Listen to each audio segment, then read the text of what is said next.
Little known fact about me, but I'm actually a not safe for work writer. I work on the Pokemusu project with Kinkymation. I've written for some of Spiral Vortex's games, my own game, as well as some other stuff. Maybe I'll talk about those in more detail later, but today I wanted to answer a question I get asked a lot, which is, how do you write sex?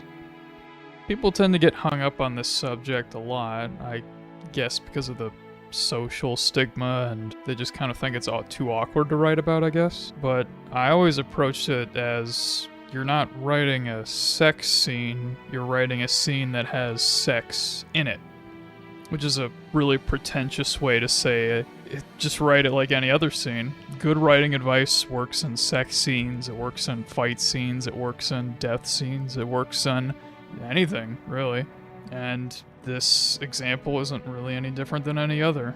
When you're putting your scene together, think about what kind of mood you want to convey. How do you want the audience to react to what you're putting out there?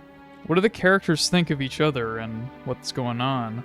What scenes preceded this one that you want to call back to? And what moments do you have planned for the future that you want to set up now? When I approach writing something like this, 99% of the time, it kind of just writes itself, and I just need to record it on paper or whatever word processor I'm using at the time. I also hear people say, Wilson, I haven't had sex before. How do I write what I don't know? Which the short answer is research, and the long answer is research carefully. Again, think about what kind of sex scene you want to present, and try to find your best research material that matches that vibe. If you're going for something that's wholesome vanilla 100, I think it'd be a pretty good idea to find a happy couple, and if they're comfortable with the subject, just ask them how that is. Anyway, how is your sex life? Granted, try not to do it super awkwardly, but there are communities that are okay with these kinds of questions. And speaking of that, if you're going for something not wholesome vanilla 100 and more out there are also communities that know about those subjects too, and you can talk with them and see what they have to say.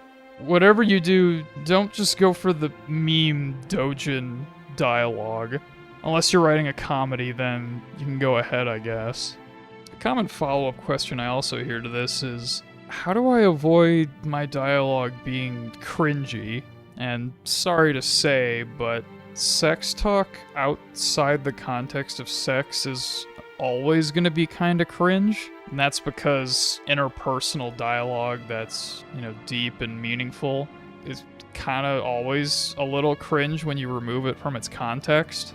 I think that sex just happens to be one of the more common situations where this happens, and that's kind of why it gets a bad rap in terms of its dialogue.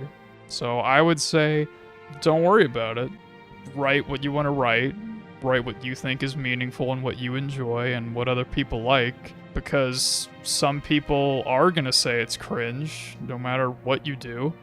But by your metric, it shouldn't be cringe. So, yeah. Don't worry about it too much.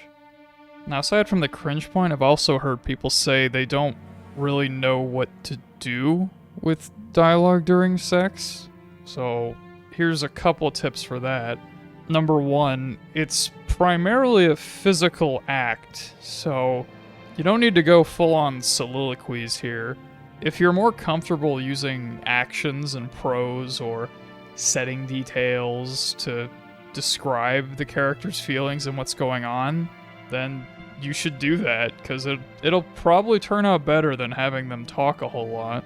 And number two, this is actually a secret technique that I like to use. Generally speaking, whenever characters are in intense emotional state, usually what I like to do is either have that character act more like themselves, like more extreme versions of the traits that kind of define them, or I will subvert those traits to represent that the emotional intensity like it's getting to them and it's forcing them to act in a way they don't normally show other people. Kind of like the mask fell off and you're seeing a side of them that's more real than what you saw before. And naturally, because sex usually is a pretty high, emotionally intense activity, this kind of always works there. There are some occasions where it doesn't, like super casual kind of scenes, but in general, you can use this for a lot of scenes, I should say.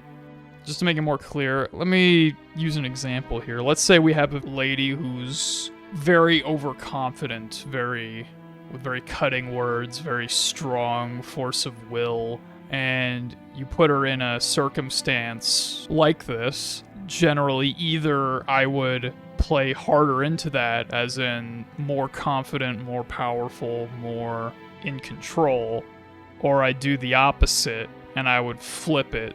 So that way you see like a chink in the armor and you see a shy side or a more vulnerable side that they don't normally show.